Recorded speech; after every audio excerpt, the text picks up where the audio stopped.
1 தீமோத்தேயு 2ஆம் அதிகாரம். நான் பிரதானமாய் சொல்லுகிற புத்தி என்னவெனில், எல்லா மனுஷருக்காகவும் விண்ணப்பங்களையும் ஜெபங்களையும் வேண்டுதல்களையும் ஸ்தோத்திரங்களையும் பண்ண வேண்டும்.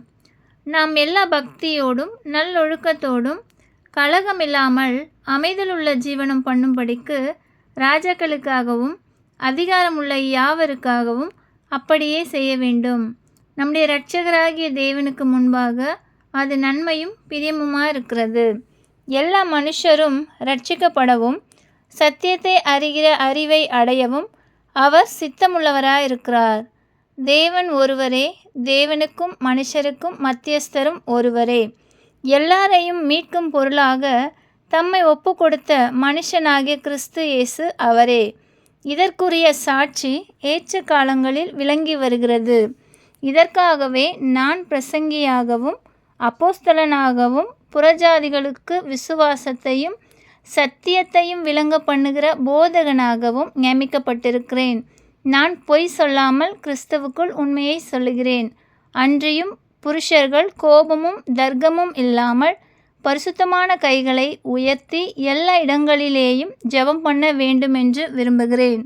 ஸ்திரீகளும் மயிரை பின்னுதலினாலாவது பொன்னினாலாவது முத்துக்களினாலாவது விலையேறப்பெற்ற வஸ்திரத்தினாலாவது தங்களை அலங்கரியாமல் தகுதியான வஸ்திரத்தினாலும் ஞானத்தினாலும் தெளிந்த புத்தியினாலும் தேவ பக்தி உள்ளவர்கள் என்று சொல்லிக்கொள்ளுகிற ஸ்திரீகளுக்கு ஏற்றபடியே நற்கிரியைகளினாலும் தங்களை அலங்கரிக்க வேண்டும்.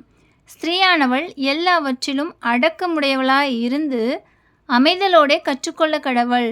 உபதேசம் பண்ணவும் புருஷன் மேல் அதிகாரம் செலுத்தவும் ஸ்திரீயானவளுக்கு நான் உத்தரவு கொடுக்கிறதில்லை. அவள் அமைதலாயிருக்க வேண்டும். என்னத்தினாலெனில் முதலாவது ஆதாம் உருவாக்கப்பட்டான், பின்பு ஏவாள் உருவாக்கப்பட்டாள். மேலும் ஆதாம் வஞ்சிக்கப்படவில்லை, ஸ்திரீயானவளே வஞ்சிக்கப்பட்டு மீறுதலுக்கு உட்பட்டாள். அப்படி இருந்தும் தெளிந்த புத்தியோடு விசுவாசத்திலும் அன்பிலும் பரிசுத்தத்திலும் நிலை கொண்டிருந்தாள். பிள்ளை பேச்சினாலே இரட்சிக்கப்படுவாள். ஆமென். கர்த்தருடைய பரிசுத்த நாமத்திற்கு மகிமை உண்டாவதாக. ஒரு குட்டி கதை.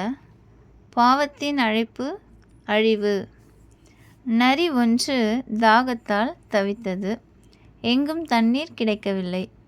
என்ன செய்வது? தண்ணீரை தேடி அலைந்தது. தூரத்தில் கிணறு ஒன்றிருப்பதை பார்த்தது. கிணற்றின் அருகே சென்றது. கிணற்றில் கயிற்றின் ஒரு முனையில் வாளி ஒன்று தொங்கிக் கொண்டிருந்தது. அதை கண்ட நரி வாளியில் தாவி ஏறி அமர்ந்தது. உடனே வாளி விற்றென கிணற்றினுள்ளே சென்றது. நரி வயிறு நிறைய தண்ணீரை குடித்தது. தாகம் தணிந்த பின் மேலே பார்த்தது. எப்படி வெளியேறுவது என்று யோசிக்க தொடங்கியது. மேலே இருந்து யாராவது கயிற்றை இழுத்தால்தானே என்னாலே மேலே போக முடியும்.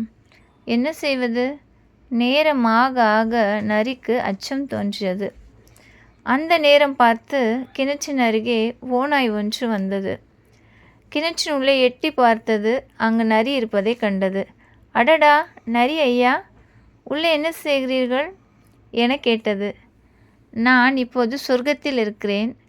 என்ன அருமையான இடம் தெரியுமா?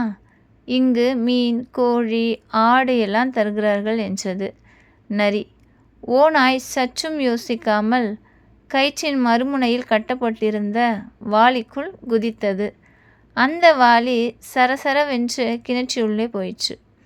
அப்போது நரி அமர்ந்திருந்த வாளி மேலே வந்தது. நரி மேலே வரும்போது பாதி வழியில் ஓநாயை பார்த்தது. நான் இப்போது சொர்க்கத்திற்கும் மேலான இடத்திற்கு போகிறேன் என்று கூறிக்கொண்டே மேலே சென்றது. மேலே வந்ததும் கிணற்று சுவரின் மேலே தாவி குதித்து ஏறி தப்பி ஓடியது. ஆமென்.